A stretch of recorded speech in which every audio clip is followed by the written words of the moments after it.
Pernah nggak sih kamu bertanya-tanya, kenapa manusia bisa melakukan hal-hal yang kejam? Perang, pembunuhan, pengkhianatan, bahkan menyakiti orang terdekat. Apakah ini sifat alami manusia atau hanya efek dari lingkungan? Hari ini, kita akan membahas sesuatu yang mungkin tidak nyaman, tapi penting. Sisi gelap manusia. Secara evolusi, manusia adalah makhluk bertahan hidup. Ribuan tahun lalu, hidup adalah tentang siapa yang kuat, siapa yang bisa berburu, siapa yang bisa melindungi kelompoknya. Agresi dan kekuasaan bukan sesuatu yang buruk saat itu. Mereka adalah alat untuk bertahan, insting untuk menyerang, berbohong, bahkan membunuh. Itu semua adalah bagian dari mekanisme bertahan hidup. Misalnya, kalau ada ancaman, kita secara otomatis merasa takut atau marah. Itu bentuk perlindungan diri. Namun, saat peradaban berkembang, insting ini tetap ada, meskipun kondisinya sudah berubah.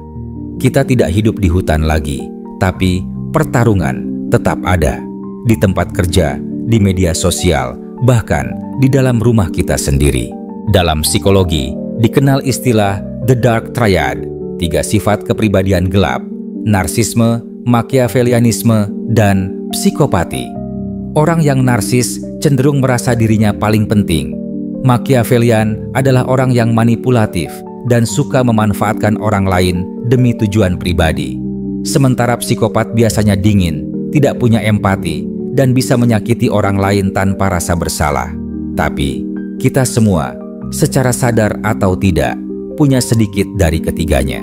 Misalnya, pernah nggak kamu pura-pura peduli untuk mendapatkan sesuatu? Atau merasa senang saat orang yang kamu iri gagal? Sisi gelap ini bukan berarti kita jahat, tapi itu menunjukkan bahwa kita kompleks dan kadang berbahaya. Sisi gelap manusia nggak selalu muncul dalam bentuk kriminalitas. Kadang, ia muncul diam-diam, dalam bentuk perundungan di sekolah, komentar jahat di internet, atau dalam hubungan yang abusif. Media sosial memperburuk ini. Dengan anonimitas, kita merasa bebas berkata apa saja, bahkan hal-hal yang kejam.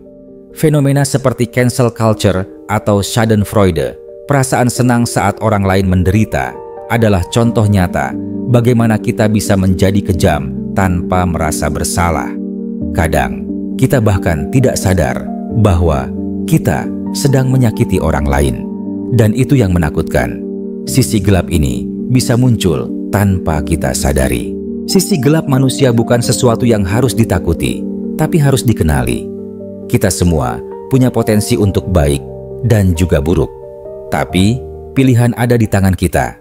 Apakah kita membiarkan amarah, dendam, dan ego menguasai kita?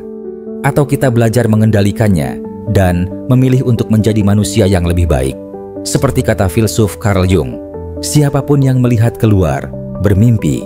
Siapapun yang melihat ke dalam, terbangun. Terima kasih sudah menonton. Kalau kamu suka konten seperti ini, jangan lupa like, subscribe, dan bagikan ke teman kamu. Sampai jumpa di video selanjutnya.